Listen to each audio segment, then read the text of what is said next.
A very good morning, students.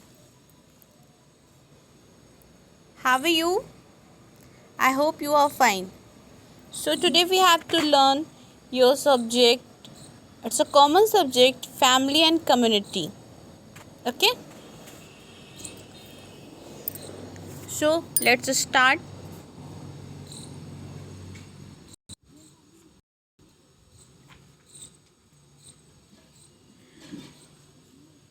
Objectives on completion of this paper, the trainee shall.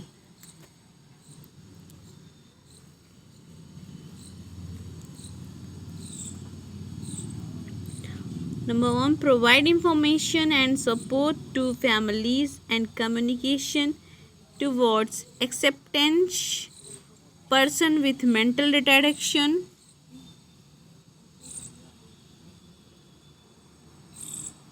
and associate disabilities. इसका मतलब होता है मानसिक मंदता और सहयोगी विकलांग व्यक्ति की स्वीकृति के लिए परिवार और समुदायों को जानकारी और सहायता प्रदान करना। मीन्स मेंटल रिटार्डेशन के बच्चों को, जो बच्चे मेंटल रिटार्डेशन के हैं, उन बच्चों की फैमिली को क्या करना, जानकारी देना। ठीक है। एंड सेकंड पॉइंट है हमारा, सेलेक्ट, ऑर्गेनाइज एंड और develop linkage to provide suitable service to person with mental retardation and associate disabilities. मानसिक मंदता और संबंधित विकलांग व्यक्तियों के लिए उपयुक्त सेवाएं प्रदान करने के लिए व्यवस्थित लिंकेज का चयन करना। मीन्स मेंटल रिटार्डेशन के बच्चों के लिए हमें इससे संबंधित जो संस्थाएं होती हैं, संबंधित विकलांग व्यक्ति के लिए उपयुक्त सेवाएं प्रदान करने के लिए जो व्यवस्थित लिंकेज होते हैं, मतलब ये जो लिंक होते हैं मेंटल रिटार्डेशन के फील्ड के, कि हमारे जो संस्थाएं हैं उनके बारे में फैमिली को जानकारी देना। Okay children, so let's start unit first.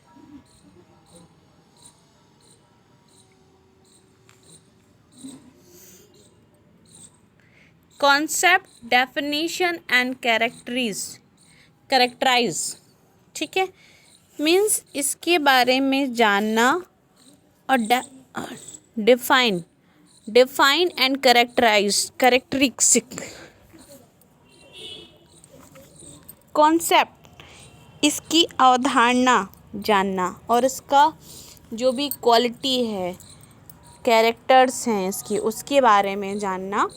सो हम आज जो कवर करेंगे उसमें आपका यूनिट फर्स्ट पूरा रहेगा। देन टाइप ऑफ फैमिली के प्रकार रहेंगे। Look at this 1.2। And then effect of disabilities on family, क्या क्या इफ़ेक्ट होते हैं डिसेबिलिटी के फैमिली के ऊपर। ओके। देन नेक्स्ट है impact of family on rehabilitation process of children with mental retardation, मतलब RCI क्या क्या प्रोसेस करती है ऐसे बच्चों के लिए। Assessing family needs, counselling skill, disability, stress on the child and family, stress management and copy behavior। बच्चों को क्या क्या स्ट्रेस होता है इससे, इस बीमारी से, क्या मैनेजमेंट एंड कॉपी बिहेवियर। ठीक है। फैमिली को क्या स्ट्रेस होता है इस बीमारी के कारण उन बच्चों की। ठीक है। इन सब चीज़ों के बारे में आज हम जानेंगे। ओके स्टूडेंट्स, चलिए आगे हम लोग पढ़ाई करते हैं इसके बारे में। फर्स्ट ऑफ ऑल मैं आप लोग को बता दूं, अगर मेरी जो वीडियो मैं भेज रही हूँ इससे रिलेटेड कोई भी क्वेश्चन हो, नहीं समझ में आए आपको, आप मुझे दोबारा कॉल करके पूछ सकते हैं। ठीक है। तो पहले हम लोग देखते हैं परिवार। हम लोग एक फैमिली में रहते हैं, तो हम लोग को मालूम है कि परिवार क्या होता है। हो सकता है कुछ चीज़ें हम लोग को नहीं पता, तो उसके बारे में भी हम लोग पढ़ लेते हैं। फैमिली, परिचय, इंट्रोडक्शन। बच्चों के विकास की प्रक्रिया जटिल बुनाई ताने बाने के जरिए होती है। उनके विकास व पोषण में परिवार की अहम भूमिका होती है। मीन्स बच्चों की जो विकास की प्रक्रिया होती काफ़ी जटिल होती है। दूसरे शब्दों में बच्चा जन्म से कुछ आंतरिक गुणों से युक्त होता है। मीन्स दूसरे शब्दों में बोला जाए तो बच्चा कुछ मतलब कि आंतरिक गुणों से युक्त होता है। कुछ अंदर उसको मतलब कुछ क्वालिटीज़ रहती हैं बच्चे के ऑलरेडी, ठीक है। उनमें अलग अलग स्तर की बुद्धिमत्ता होती, मतलब उनके जो सोचने की क्षमता होती है वो अलग अलग तरीके की होती है। उनकी प्रवृत्ति भी अलग अलग प्रकार की होती है, और उनकी जो प्रवृत्ति होती है वो भी अलग अलग प्रकार की होती है। जिस प्रकार से उनकी परवरिश होती है उस प्रकार उनकी उपलब्धियों का स्तर निर्भर करता है। मीन्स उनकी जैसी परवरिश होती है उसी प्रकार उनकी उपलब्धियों का स्तर निर्भर करता है। परिवार इस बात में सहायक हो सकता है कि उनमें सही प्रवृत्ति विकसित हो तथा उनकी अधिकतम क्षमता का विकास हो। फैमिली जो है इन सब चीज़ों में सपोर्ट करती है कि हमारे बच्चों का जो प्रवृत्ति विकास विकसित होता है वो अधिक से अधिक हो, ठीक है। हर बच्चे के पालन पोषण के लिए प्यार व स्नेह आवश्यक होता है तथा ऐसी बड़ी लोगों के सलाह की आवश्यकता होती है जिन्हें बच्चों के बारे में ज्ञान हो, क्योंकि छोटे बच्चे तो छोटे बच्चों के बारे में नहीं बताएंगे, हमारे बड़े ही बता सकते हैं कि हमें बच्चों को कैसे रखना है। हमें जानकारी नहीं होती है, बच्चे का जब जन्म होता है तब हमें जानकारी नहीं होती है कि उसको कैसे लिटाना है, क्या करना है, क्या नहीं करना है। तो इन सब चीज़ों के बारे में कौन बताता है हमें? हमारे बड़े बुज़ुर्ग लोग ही बताते हैं, जो हमसे बड़े होते हैं, हमारे मम्मी पापा होते हैं। कि न्यू बॉर्न बेबी होता है तो बोलते हैं इसको आराम से उठाओ, आराम से रखो, आराम से लिटाओ, ऐसा बोलते हैं ना। तो क्योंकि हमें तो नॉलेज नहीं होता, हम तो जैसे हार्ड कोई भी चीज़ें होती है उठा के रख दिया। तो जब न्यू बॉर्न बेबी होता है तो उसको बहुत आराम से धीरे से रखना, धीरे से उठाना, बिकॉज उसके जो हाथ पैर होते हैं बहुत वीक होते हैं, ठीक है। इसलिए उसको पहले हम आराम से रखना, उठाना, ये सब चीज़ें सीखते हैं जो हमारे बड़े बुज़ुर्ग लोग ही हमें बताते हैं। ओके।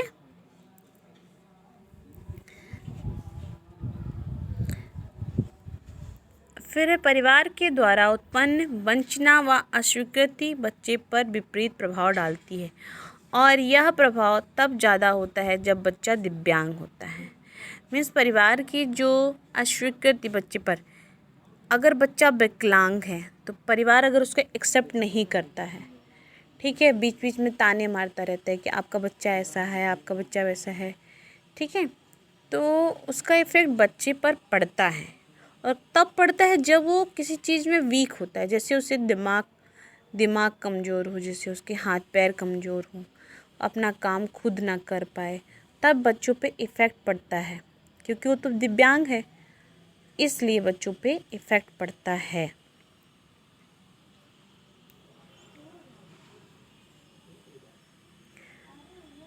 वंचना किसी भी प्रकार की हो, चाहे वह गरीबी के कारण हो या गलत मनोवृत्ति या अज्ञानता के कारण हो, यह बच्चे के पोषण, स्वास्थ्य तथा मनोवैज्ञानिक विकास पर प्रभाव डालती है। ये सब चीज़ें बच्चे के ऊपर इफ़ेक्ट करती हैं, ठीक है। एंड द नेक्स्ट है हमारा परिवार, प्रकार एवं प्रभाव, डेफिनेशन, टाइप एंड इम्फैक्ट, ठीक है। डेफिनेशन, टाइप एंड इम्फैक्ट, चलिए इसके बारे में हम लोग पढ़ लेते हैं। साधारणतः पति पत्नी और बच्चों के समूह को परिवार कहते हैं। ठीक है, कोई एक अकेला व्यक्ति तो परिवार नहीं होता ना, कि कोई एक सिंगल मैन है या सिंगल वुमेन है, एक अकेला औरत है, अकेला आदमी है, एक अकेली औरत है तो वो परिवार हो गया। नहीं, वो परिवार नहीं होता है, वो अकेले होते हैं बस। लेकिन जहाँ पर बच्चे पति पत्नी एक साथ रहते हैं वो एक फैमिली होती है, परिवार होता है। ओके। किंतु दुनिया के अधिकांश भागों में निवास करने वाले रक्त संबंधियों के समूह, जिसमें विवाह प्रथा द्वारा स्वीकृति व्यक्ति भी सम्मिलित हैं, सभी समाजों में बच्चों का जन्म एवं पालन पोषण परिवार में होता है। बच्चे को संस्कार देने और समाज के आचार व्यवहार में उन्हें शिक्षित करने का मुख्य रूप से काम परिवार का होता है। इसके द्वारा संस्कृति एक पीढ़ी से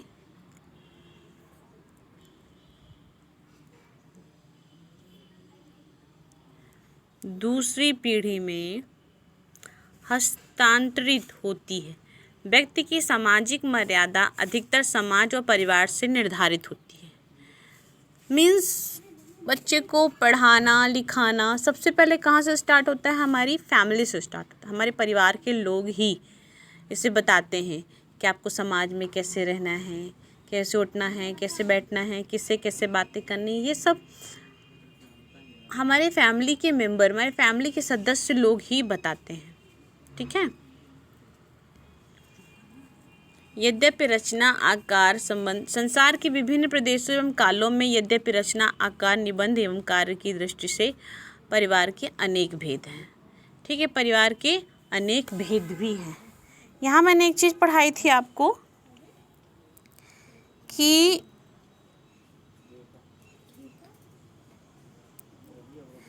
किंतु दुनिया के अधिकांश भागों में निवास करने वाले रक्त संबंधियों के समूह, जिसमें विवाह और प्रथा द्वारा स्वीकृत व्यक्ति भी सम्मिलित हैं। रक्त संबंध मतलब होता है जैसे हमारे हो गए चाचा हो गए। ठीक है, जैसे हमारे पापा हैं, पापा के भाई हो गए, मम्मा हैं, मम्मा की सिस्टर हो गई। ठीक है, ये सब जो क्लोज रिलेटिव होते हैं ये भी फैमिली में ही आते हैं। ठीक है, चलिए नेक्स्ट पढ़ लेते हैं हम लोग। डेफिनेशन मीन्स परिभाषा। A family is a group of people who are related to each other, especially parents and their children. एक ही छत के नीचे निवास करने वाले या कार्य करने वाले लोगों के साथ यदि किसी भी प्रकार का संबंध है तो उसे परिवार कहा जाता है।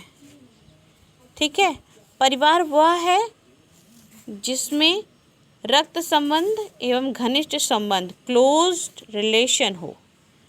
मैंने अभी बताया आपको थोड़ी देर पहले कि क्लोज रिलेशन में हमारे रक्त संबंध पापा, बुआ, ठीक है, चाचा, मम्मी की साइड से हो गया, ब्रदर, मामा जी, मौसी, ये सब रक्त संबंध होता है। ठीक है, इन सब का।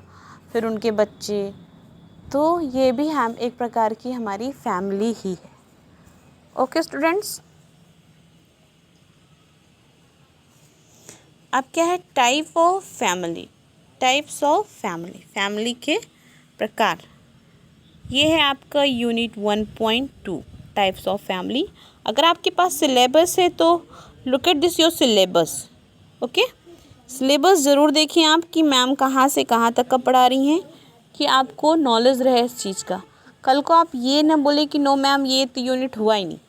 आप अगर सिलेबस को सामने रख के चलोगे तो आपको समझ में आएगा। अगर आपके पास सिलेबस नहीं है तो कॉलेज में कॉल करें या कॉलेज में आएँ, ठीक है, और अपना सिलेबस लेकर के जाएं।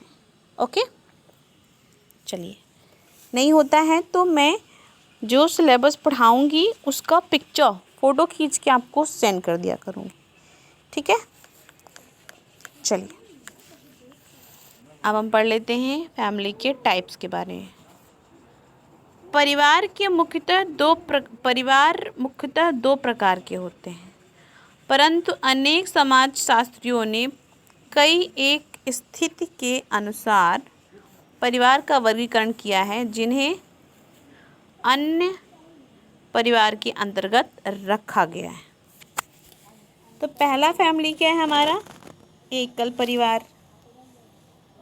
दूसरा है संयुक्त परिवार।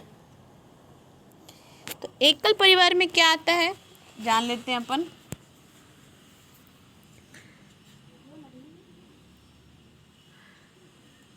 एकल परिवार एक परिवार के अंतर्गत यह कहा जा सकता है कि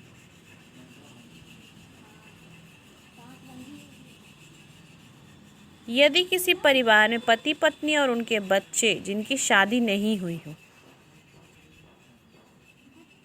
तो वो कौन सी फैमिली होती है? एकल फैमिली। एक फैमिली में यदि पति पत्नी हस्बैंड वाइफ और उनके बच्चे रहते हैं तो वो एकल फैमिली होती है। लेकिन जब बच्चों की शादी हो जाती है तो वो एकल फैमिली नहीं होती है। चलिए आगे देख लेते हैं हम लोग। संयुक्त फैमिली।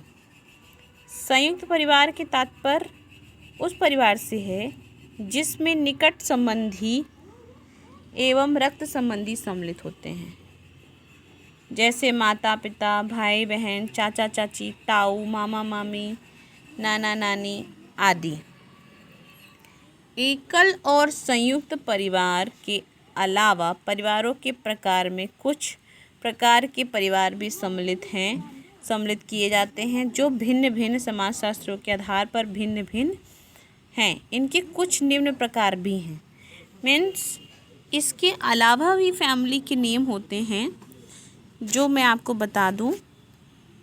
टूटा हुआ परिवार, बाहर से आया हुआ परिवार, मातृपक्ष परिवार अथवा मातृसत्तात्मक परिवार, पितृपक्ष परिवार तथा पितृसत्तात्मक परिवार। ठीक है, ये भी परिवार का ही पार्ट है। अब टूटा हुआ परिवार के बारे में पढ़ लेते हैं अपन। और एक मामा पक्ष परिवार भी है। ठीक है, तो टूटा हुआ परिवार, लुक एट दिस। टूटा हुआ परिवार से तात्पर्य है कि जिस परिवार में पति पत्नी अलग अलग स्थानों पर निवास कर रहे हों और उनके बच्चे दोनों में से किसी एक के पास रह रहे हों, उसे टूटा हुआ परिवार कहते हैं।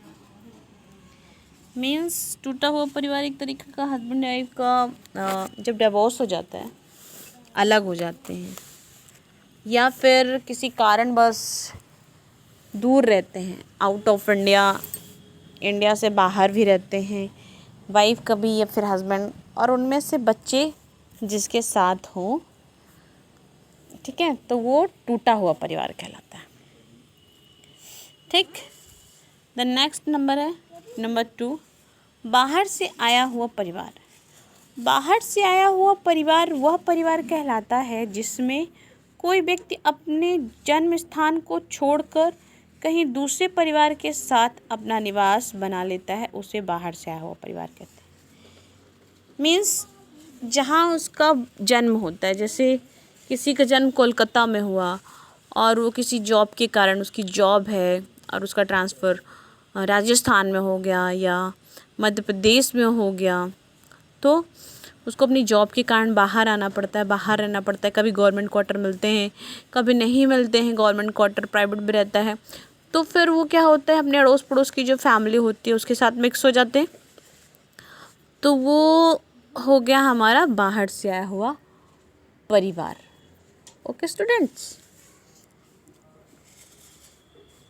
थर्ड नंबर है मातृपक्ष परिवार। इस परिवार से तात्पर्य उस परिवार से है जिस परिवार में माँ का जन्म हुआ है, मीन्स नाना नानी। जैसे किसी एक पति पत्नी में पत्नी पक्ष के घर वाले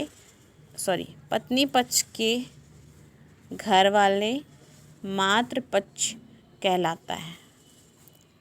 जैसे एक हस्बैंड वाइफ है, पति पत्नी है, तो पत्नी पक्ष के, जैसे हमारी मम्मी हो गई और मम्मी की फैमिली के जो मातृपक्ष के लोग हैं, जैसे नाना नानी हो गए, मामा मामी हो गए, तो वो परिवार क्या कहलाता है? मातृपक्ष परिवार कहलाता है। इसमें माता मुख्य प्रधान होती है। इसमें क्या होता है? मम्मी का मेन रोल होता है कि मम्मी है तो मम्मी के द्वारा ही हम नाना नानी को जानते हैं, मम्मी के ज़रिए ही हम मामा मामी को जानते हैं, ठीक है, मम्मी के ज़रिए ही हम मौसा मौसी को जानते हैं। वो हो गया हमारा मातृपक्ष परिवार, ठीक है। फिर है पितृपक्ष परिवार, पिता के पक्ष के साइड। पितृपक्ष परिवार से तात्पर्य यह है कि पति पत्नी में से पति के घर वाले पितृपक्ष परिवार के अंतर्गत आते हैं। पापा के घर वाले मतलब पति के घर वाले परिवार के अंतर्गत आते हैं, जैसे दादा दादी हो गए, चाचा चाची हो गए, ये लोग हो गए, ठीक है।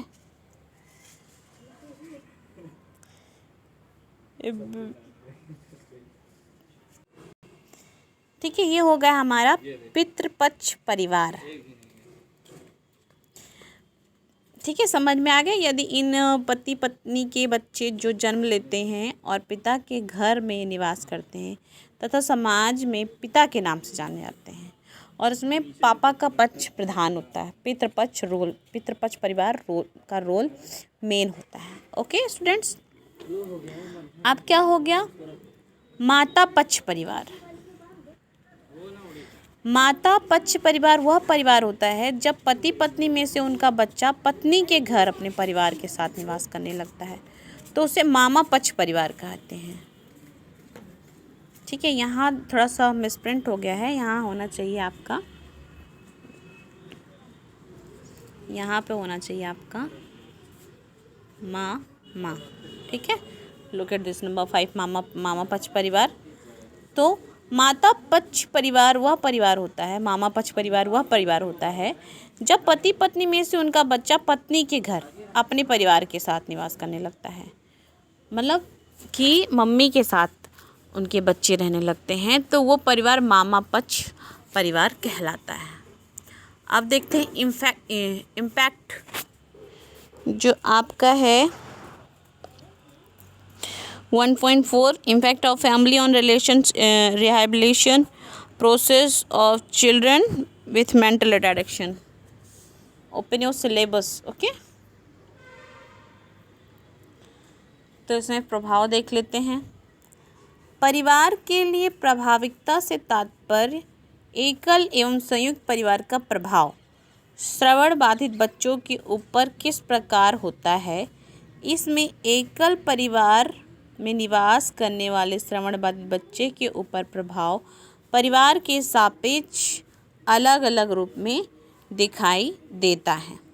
जैसे एकल परिवार में किसी भी अक्षमता से ग्रसित बालक के ऊपर अनेकों प्रभाव पड़ते हैं। मीन्स जो बच्चा अकेले रहता है एकल परिवार में, सिर्फ मम्मी पापा होते हैं और उनके सिस्टर ब्रदर होते हैं, तो एक दिव्यांग बच्चे पर क्या क्या इफ़ेक्ट होता है, ये नॉर्मल बच्चे पर क्या क्या इफ़ेक्ट होता है, ठीक। तो नंबर 1 है अच्छी देख रेख ना हो पाना, यदि पति पत्नी व्यावसायिक हैं। अगर हस्बैंड वाइफ दोनों जॉब करते हैं तो अच्छी देख रेख नहीं हो पाती है, ठीक है। देन नेक्स्ट है शिक्षा का प्रभाव। शिक्षा के लिए भी बच्चों पर बुरा प्रभाव पड़ता है यदि अक्षमता से ग्रसित बालक के परिवार के लोग इसके लिए जागरूक नहीं हैं। उसकी पढ़ाई में भी इफ़ेक्ट पड़ता है, ठीक है। आर्थिक प्रभाव, समय का अभाव होना, बच्चे में अकेला होने के कारण भी बच्चा गुमसुम होने लगता है। मतलब कि अगर फैमिली में ज़्यादा कोई नहीं है, मम्मी पापा जॉब पे चले जाते हैं, सिस्टर ब्रदर है तो सिस्टर अपने काम में है और ब्रदर गुमसुम रहता है, अक्षम बच्चा, ठीक है। इसी प्रकार संयुक्त परिवार का प्रभाव भी बच्चों पर उनकी प्रगति के लिए विशेष रूप से पड़ता है। संयुक्त परिवार का प्रभाव बच्चों के लिए, जब कंबाइंड रहती है ना फैमिली, हमारी मिलके रहती है, तो अलग अलग क्वालिटी के लोग, अलग अलग व्यवहार के लोग हमारे फैमिली में रहते हैं। किसी का व्यवहार अच्छा होता है, किसी का खराब होता है, कोई हंसमुख होता है, कोई रोने वाला होता है। मीन्स अलग अलग नेचर के लोग हमारी फैमिली में रहते हैं, तो उसका इफ़ेक्ट भी बच्चों पे पड़ता है। सबसे सब चीज़ सीखता है वो, ठीक है। तो बच्चों पे बहुत प्रभाव पड़ता है। नेक्स्ट देख लेते हैं, संयुक्त परिवार का श्रवण बाधित बच्चे पर प्रभाव। संयुक्त परिवार का मीन्स एक साथ रहने वाले परिवार का श्रवण बाधित बच्चे पर क्या प्रभाव पड़ता है। श्रवण बाधित बच्चा मतलब जो सुन नहीं पाता, उसको कहते हैं श्रवण बाधित। ओके। संयुक्त परिवार का प्रभाव इन बच्चों के लिए इस प्रकार से देखा गया है कि संयुक्त परिवार के बच्चे अधिक लोगों की देखरेख में रहने के कारण बिगड़ जाते हैं। एक ये भी लॉस होता है, मतलब कि पूरी फैमिली के साथ रहने पर बच्चे क्या होता है कि अलग अलग क्वालिटी के लोग, मैंने बताया अभी, को देखते हैं, कौन अच्छा कर रहा है, कौन बुरा कर रहा है, तो उनकी आदतें भी सीखते हैं और उससे क्या होता है, बच्चे बिगड़ जाते हैं। इसमें यह देखा गया है कि पति पत्नी अपनी जिम्मेदारियों को स्वयं ना करके दूसरे का सहारा लेते हैं।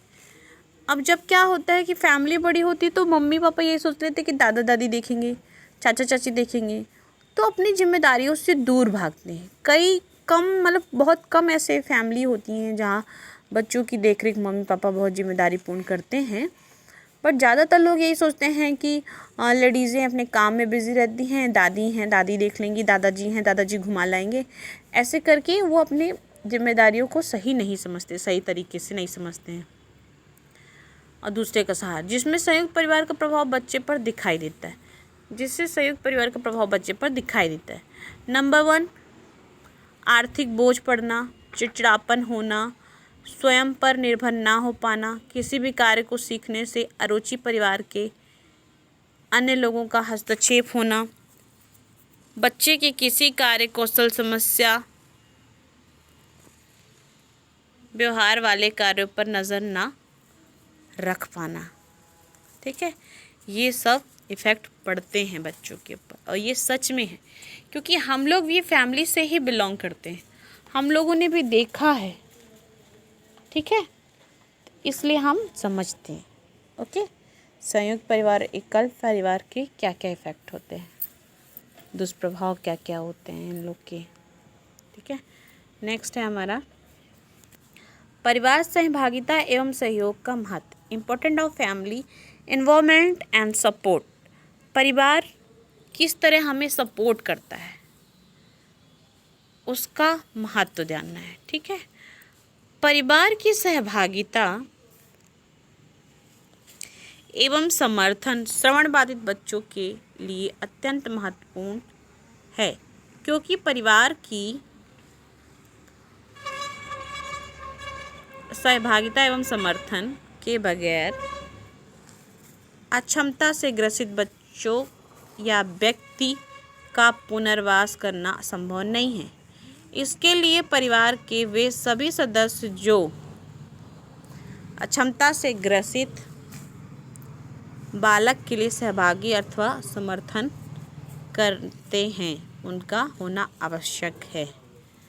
परिवार के सहभागिता एवं समर्थन श्रवण बाधितों के लिए अत्यंत महत्वपूर्ण है। ठीक है, क्योंकि परिवार की सहभागिता एवं समर्थन के बगैर किसी भी अक्षमता से ग्रसित बच्चों या व्यक्ति का पुनर्वास करना संभव नहीं है। बिना हेल्प के हम उन्हें आगे नहीं ले जा सकते, अतः समर्थन करते हैं उनका होना आवश्यक है। अक्षमता से ग्रसित बालक के लिए सहभागी अथवा उनका होना आवश्यक है। ओके,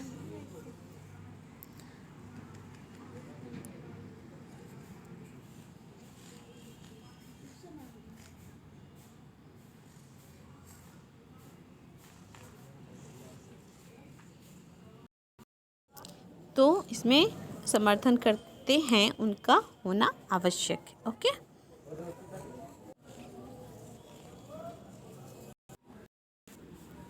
ठीक है, तो जैसे अक्षमता से ग्रसित बालक के लिए माता पिता व संरक्षक, पारिवारिक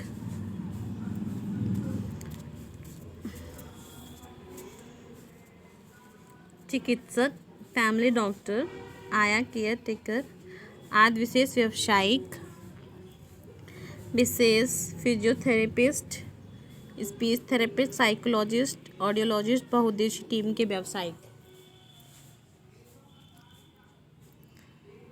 ये अक्षमता से ग्रसित बालक के लिए संरक्षक होते हैं, मम्मी पापा और एक डॉक्टर, एक आया, एक care taker, physiotherapist, speech therapist, psychologist, audiologist, बहुउद्देशीय टीम के व्यवसायिक। ये सब चीज़ें मतलब कि हमारे अक्षमता से ग्रसित व्यक्ति के लिए सहायक होते हैं। ठीक है, नेक्स्ट है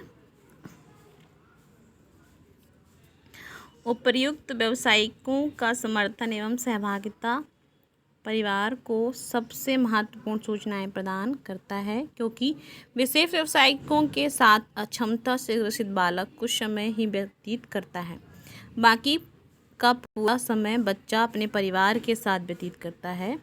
इसलिए बालकों का पुनर्वास करने हेतु सबसे महत्वपूर्ण यह है कि परिवार के प्रत्येक सदस्य की सहभागिता उन विशेष प्रशिक्षित व्यावसायिकों के साथ होना अत्यंत आवश्यक है, जो बच्चों को पुनर्वासित करने व अलग अलग क्षेत्रों में कार्य करने के लिए परिवार को अनेकों प्रकार की जानकारियाँ प्रदान करते हैं, जिससे बालक के पुनर्वासन में आसानी होती है। ठीक है, मतलब कि मेन क्या है कि हमारी फैमिली का रोल बहुत होता है ऐसे बच्चों के लिए, अक्षमता से ग्रसित व्यक्तियों बच्चों के लिए हमारी फैमिली का रोल मोस्ट इम्पॉर्टेंट होता है। उसके बाद डॉक्टर का, फिजियोथेरेपिस्ट का, स्पीच थेरेपिस्ट का, इन सब का भी रोल होता है। ठीक है, उपर्युक्त प्रक्रिया को सुचारू रूप से जारी रखने के लिए परिवार की सहभागिता व समर्थन अत्यंत जरूरी है। अलग अलग क्षेत्रों में पुनर्वासित करने के लिए परिवार का समर्थन व सहभागिता होना परिवार की मुख्य आवश्यकता बच्चे व व्यक्ति के लिए अनिवार्य है। माता पिता, भाई बहन, दादा दादी, परिवार के सदस्य एवं विस्तृत परिवार की भूमिका। Role of parents, sibling, grandparents, family members and extend family, परिवार की भूमिका। रोल ऑफ पेरेंट्स, ठीक है।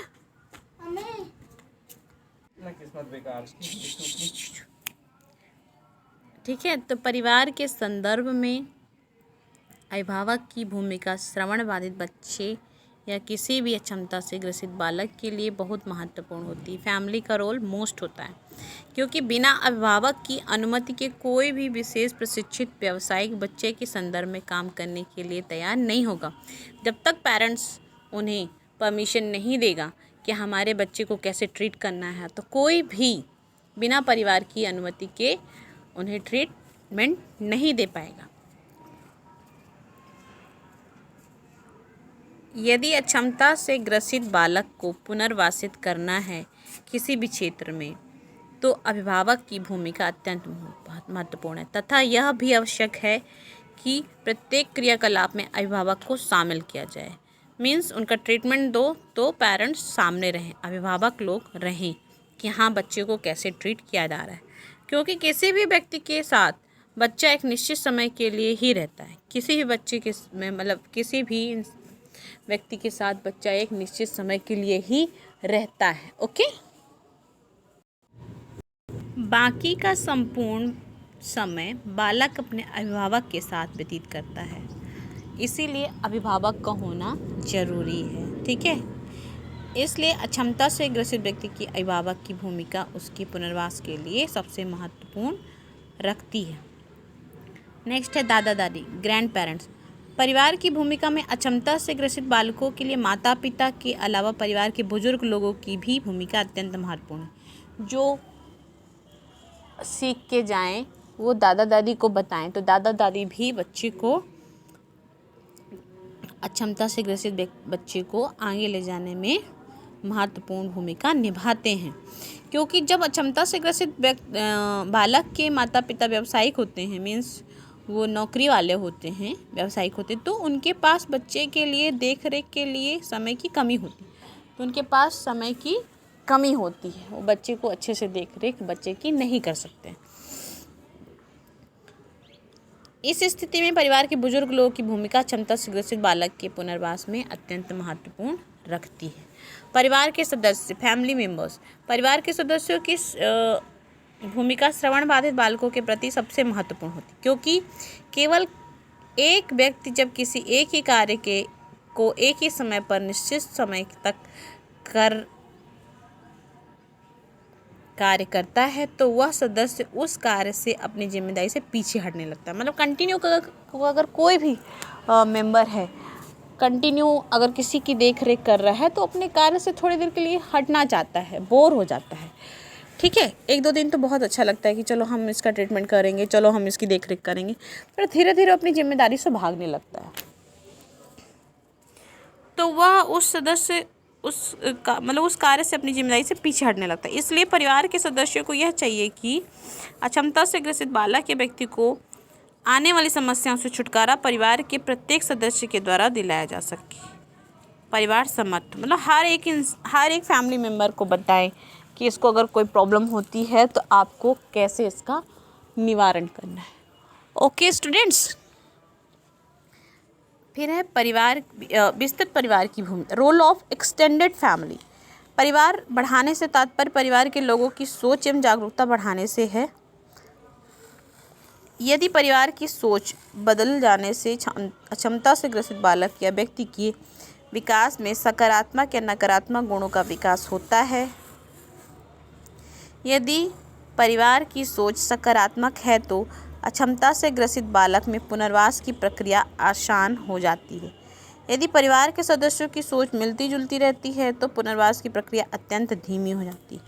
पूर्ण रूप से नकारात्मक सोच होने पर पुनर्वास की प्रक्रिया लगभग पूर्णतः बंद हो जाती है। इस स्थिति में सामाजिक सदस्यों की सोच अक्षमता से ग्रसित बालक में विकास को बढ़ा सकती है। भाई बहन, सिबलिंग, श्रवण बाधित बच्चे के विकास में उसके भाई बहनों का भी प्रभाव पड़ता है, क्योंकि अक्षमता से ग्रसित बालक हर पल अपने भाई बहनों के साथ रहता है, जिससे भाई बहन को हर तरह से सपोर्ट प्रदान कर सकते हैं। जिससे भाई बहन उसको हर तरह से सपोर्ट प्रदान कर सकते हैं।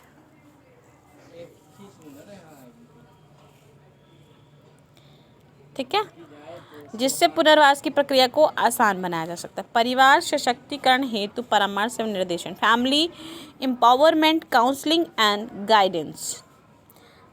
परामर्श की परिभाषा, डेफिनेशन। परामर्श शब्द एक प्राचीन शब्द है तथा इसके लिए अलग अलग शिक्षा शास्त्रियों ने अलग अलग परिभाषाएं प्रस्तुत की हैं। इरिक्सन के अनुसार इन्होंने अपनी परिभाषा के अनुसार परामर्श प्रार्थना बताया है।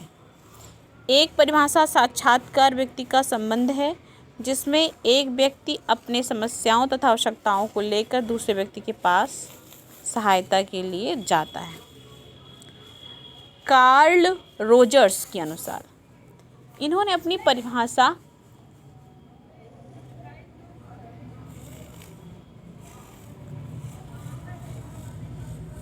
में यह बताया है कि परामर्श एक निर्धारित रूप से निर्मित स्वीकृत संबंध है जो परामर्शदाता प्रार्थी को पर्याप्त मात्रा में अपने को समझाने में सहायता देता है, जिससे वह अपने ज्ञान के आधार पर उचित निर्णय ले सके। F.P. रोहिंसन के अनुसार इन्होंने परामर्श के रूप को स्पष्ट करते हुए बताया है कि परामर्श एक या दो व्यक्तियों के संपर्क की उन सभी स्थितियों का समावेशन करता है जिनमें एक व्यक्ति को उसके स्वयं के एवं पर्यावरण के मध्य अपेक्षाकृत प्रभावी समायोजन प्राप्त करने में सहायता की जाती है। ठीक है, परामर्श के तत्व। परामर्श क्रिया में दो व्यक्ति संलग्न रहते हैं। परामर्शदाता तथा प्रार्थी के मध्य विचार विमर्श के अनेक साधन हो सकते हैं। परामर्श एक प्रशिक्षित व्यक्ति का व्यावसायिक कार्य है। परामर्श की विशेषताएं। परामर्श में व्यक्ति की समस्याओं का समाधान नहीं किया जाता है, बल्कि उसे अपनी समस्याओं का स्वयं समाधान करने में सहायता दी जाती है। मतलब हम सिर्फ एडवाइस देते हैं। परामर्श होता है सलाह, एडवाइस देते हैं कि आपको क्या करना है, क्या नहीं करना है। परामर्श देने वाला व्यक्ति प्रशिक्षित होता है, मतलब एजुकेटेड होता है, उसको नॉलेज होता है। परामर्श में परामर्शदाता व्यक्ति के लिए निर्णय नहीं करता है, वह निर्णय को स्वयं व्यक्ति पर छोड़ देता है।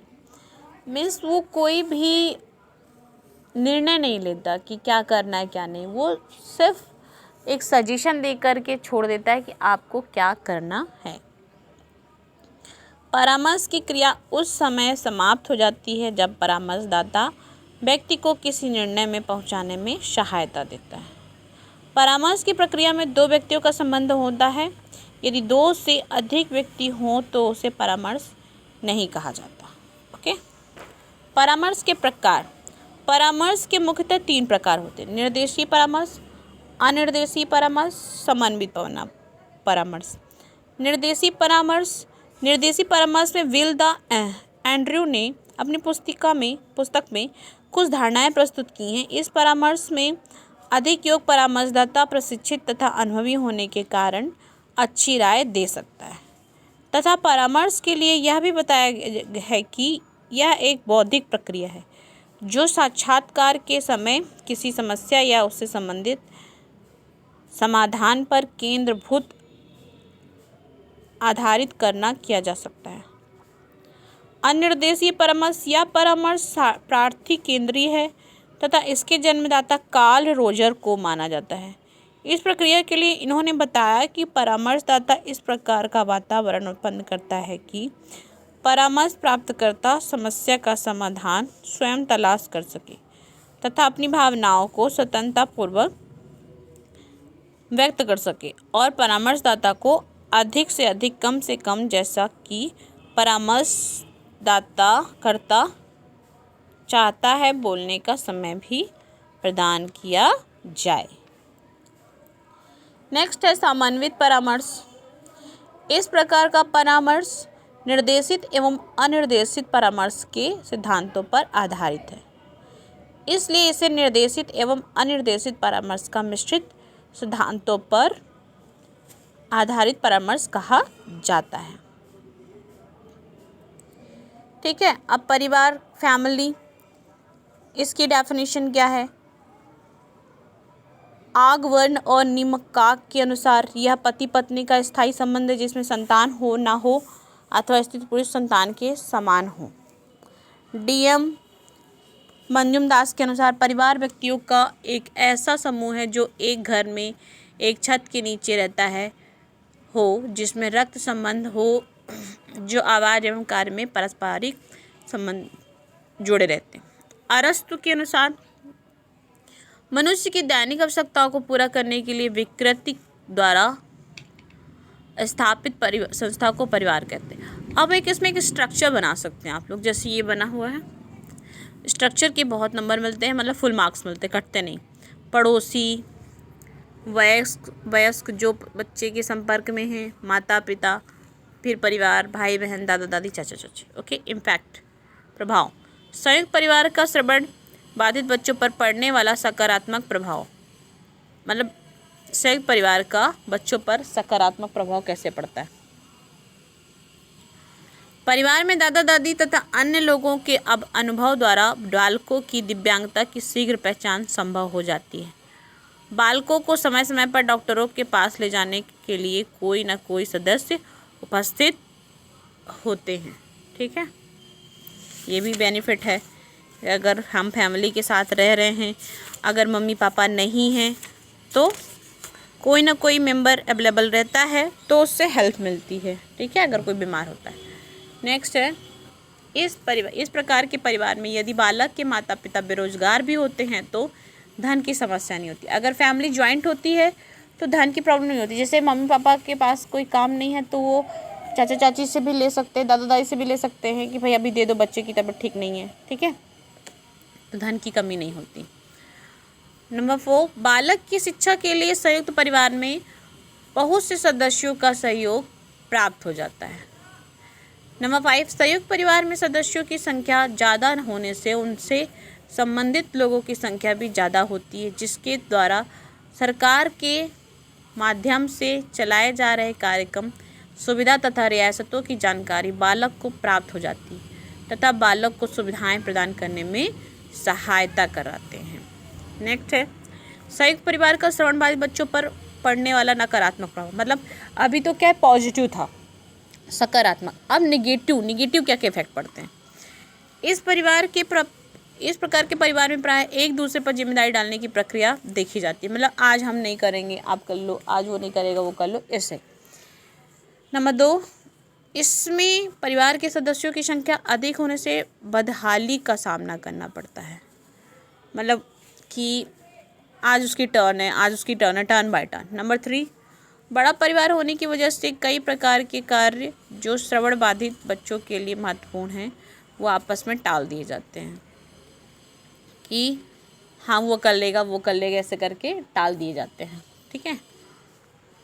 संयुक्त परिवार में हो सकता है कि कमाने वाला व्यक्ति केवल एक हो और खर्चे पूरे परिवार के हों, तो इसमें बालक को अधिक देखभाल करने में असमर्थता होती है। मीन्स फैमिली में कोई एक मेंबर की जॉब हो, बाकी सब की जॉब ना हो, तो थोड़ा सा प्रॉब्लम होता है। नेक्स्ट है एकल परिवार का श्रवणबाधित बालकों पर सकारात्मक प्रभाव। मतलब एक फैमिली, मतलब जिसकी एकल फैमिली होती है, मम्मी पापा और बच्चे, उसका सकारात्मक पॉजिटिव इफेक्ट क्या पड़ता है। संयुक्त परिवार, नंबर 1, संयुक्त परिवार की तुलना में एकल परिवार में बालक की समस्या पर अधिक ध्यान दिया जाता है। मतलब कि बस हो गया, मम्मी पापा रहते हैं तो अधिक ध्यान देते हैं। नंबर 2, इसमें प्रायः जिम्मेदारी टालने की प्रक्रिया नहीं देखी जा सकती। इसमें जिम्मेदारी टालने की प्रक्रिया नहीं देखी जा सकती कि आप करो, ऐसा कुछ नहीं। श्रवण बाधित बालकों के नंबर 3 लिए इस प्रकार के परिवार में जिम्मेदारी पूर्वक कार्य करने का विकास होने की संभावना अत्यधिक है। एंड नंबर 4, संयुक्त परिवार की वजह एकल परिवार में प्रायः बालकों में हीन भावना नहीं देखी जा सकती। संयुक्त परिवार में काफ़ी बच्चे होते तो देखा जाता है कि बताओ वो इतना अच्छा है, वो नहीं है, तो ये सब चीज़ें देखी जाती है। एकल परिवार में ये सब नहीं होता। एकल परिवार का श्रवणबाधित बालकों पर नकारात्मक प्रभाव, हम निगेटिव। इस प्रकार के परिवार में सदस्यों की संख्या कम होने से बातचीत करने के लिए बालक को कम अवसर उपलब्ध। मतलब कि जैसे मम्मी पापा है और भाई बहन, तो वो किससे ज़्यादा बात करे। ठीक है, तो बातचीत करने की प्रक्रिया कम, मतलब करने में बालक को कम अवसर उपलब्ध होता है। बालक अकेलापन महसूस करता है। मीन्स कि अब ज़्यादा फैमिली मेम्बर नहीं है, 2 ही लोग हैं, 2 4, तो बालक को क्या होता है, अकेलापन फील होता है। नंबर 3, इन बालकों में सामाजिकरण कौशल का विकास कम देखा गया है। नंबर 4,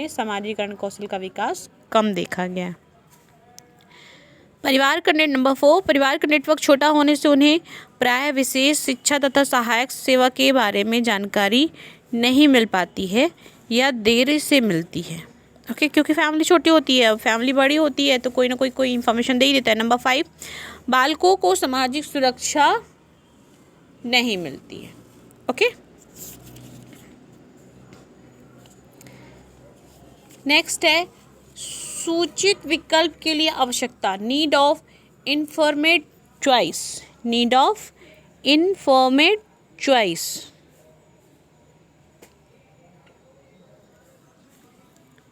तो माता पिता अपने बच्चों के सभी प्रकार के निर्णय लेने में इस समस्या का सामना करते हैं। श्रवण बाधित बच्चों के माता पिता जो अपने बच्चों के डेफनेस और चिकित्सा के बारे में बहुत कम जानकारी रखते हैं, यही समय पर सही निर्णय लेना काफ़ी मुश्किल काम होता है। मतलब सही समय पर सही निर्णय लेना काफ़ी मुश्किल काम होता है।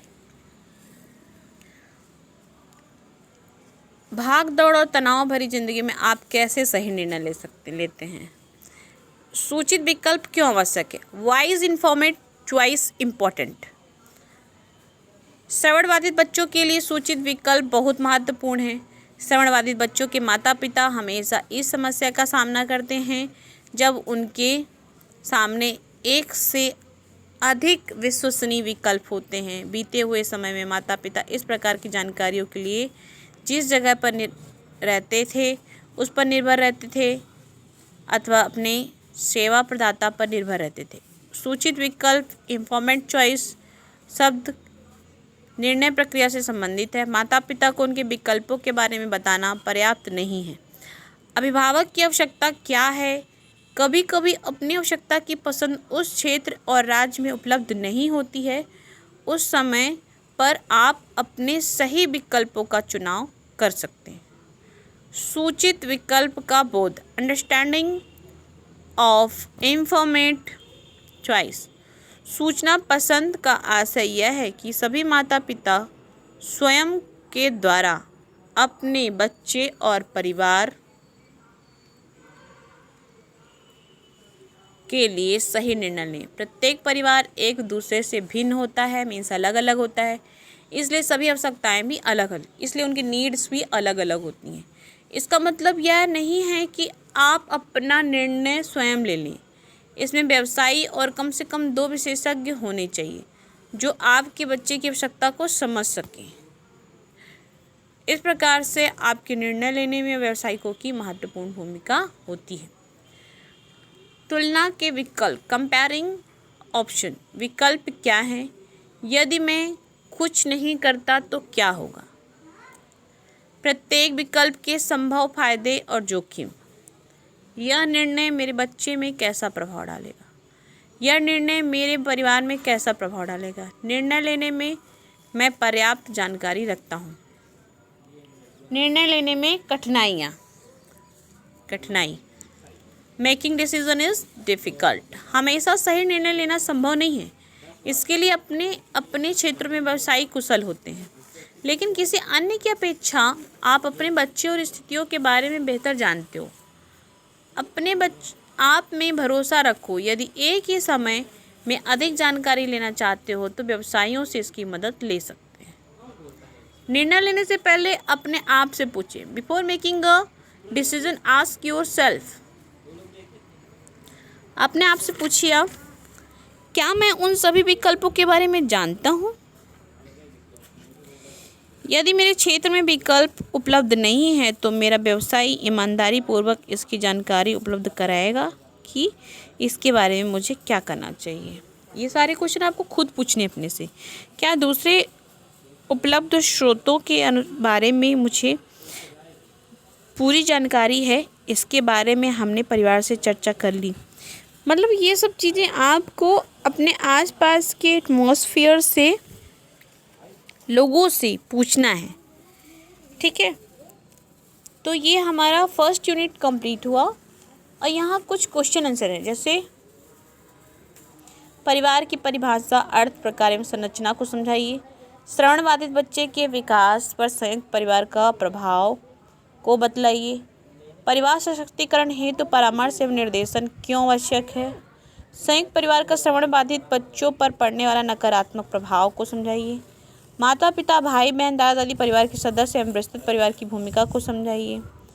नेक्स्ट है विस्तृत परिवार की भूमिका को संक्षिप्त में बताइए। परामर्श की विशेषताएं कौन कौन सी हैं बताइए। एकल परिवार का श्रवण बाधित बच्चों पर नकारात्मक प्रभाव को संक्षिप्त में बताइए। सूचित विकल्प क्यों आवश्यक है। तो ये क्वेश्चंस क्या करने हैं आपको अपनी नोटबुक में, मीन्स अपनी एक कॉपी में या रफ पैड में नोट करने और इसके आंसर आपको लिखने हैं। और मैं आप लोगों से एक रिक्वेस्ट करूँगी कि आप लोग ये मत सोचिएगा कि नहीं मैम हम लोग को नर्सरी का बच्चा समझ के रखें क्या जो होमवर्क दे रही है। मैं सिर्फ एक इन्फॉर्मेशन के लिए कि आप अगर ये क्वेश्चन खुद सॉल्व करोगे तो आपको नॉलेज होगा कि आपको वीडियो के थ्रू कितनी जानकारी मिली। सिर्फ इसके लिए मैं आपको ये क्वेश्चंस दे रही हूँ। आई होप आप लोग सॉल्व करोगे। अगर आप लोग को कोई दिक्कत होती है या प्रॉब्लम होता है so call me. Okay, see you tomorrow and have a nice day.